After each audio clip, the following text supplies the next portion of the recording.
ദൃശ്യം ജോർജ് കുട്ടിയെ നമ്മൾ മറക്കത്തില്ല. ക്ലാസിക് ക്രിമിനൽ ആണ്. ദൃശ്യം നേടിയ വിജയവും നമ്മൾ മറക്കത്തില്ല. ആദ്യമായിട്ട് 50 കോടി നേടിയ ചിത്രമാണ് ദൃശ്യം.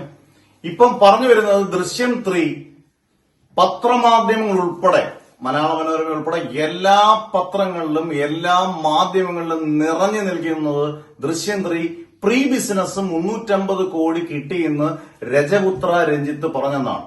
എനിക്കിത് കഴിഞ്ഞ ദിവസം ഞാൻ നമ്മുടെ റിവ്യൂ മാസ്റ്റർ എന്ന് പറഞ്ഞ ചാനലിൽ വളരെ വ്യക്തമായിട്ട് പറഞ്ഞിട്ടുണ്ടായിരുന്നു. ഇതൊരു തള്ളാണോ എന്നൊരു സംശയം, പക്ഷെ നമുക്ക് തെളിയിക്കാനില്ലായിരുന്നു. പക്ഷെ ഇന്ന് തെളിവ് സഹിതമാണ് ഇടുന്നത്. കാരണം വേറൊന്നുമല്ല, കിട്ടിയെങ്കിൽ മലയാള സിനിമയ്ക്ക് അത് അഭിമാനവും, തള്ളാണെങ്കിൽ അത് മലയാള സിനിമയ്ക്ക് ഇതുപോലെ അപമാനവുമില്ല.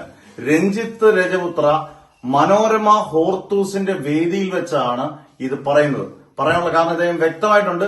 വീഡിയോ നിങ്ങൾ പെട്ടെന്നൊന്ന് കാണുക, കണ്ടതിന് ശേഷം ഞാൻ ബാക്കി പറയാം. ഇവിടെ ഇന്നിപ്പോ ഞാൻ കഴിഞ്ഞ ദിവസം കണ്ടതാണ്. ദൃശ്യം 3 160 കോടി രൂപയ്ക്ക് ഒരു കമ്പനി റൈറ്റ്സ് വാങ്ങിച്ചിരിക്കുന്നു. അപ്പോ ശരിക്കും പറഞ്ഞാൽ അത് ഇൻഡു 3 എന്ന് കൂട്ടിയാൽ എത്രയോ വലിപ്പത്തിലേക്ക് മലയാള സിനിമ പോയി എന്ന് പറയുന്നത് സത്യമാണ്. പക്ഷെ അതേ സമയത്ത് ഈ കേരളത്തിലെ കഴിഞ്ഞ വർഷം 10 കോടി രൂപ പ്രൊഡ്യൂസർക്ക് കിട്ടിയിട്ടുള്ള, 10 കോടിക്ക് മുകളിൽ കിട്ടിയിട്ടുള്ള സിനിമകളുടെ എണ്ണം 10 എണ്ണം മാത്രമാണ്.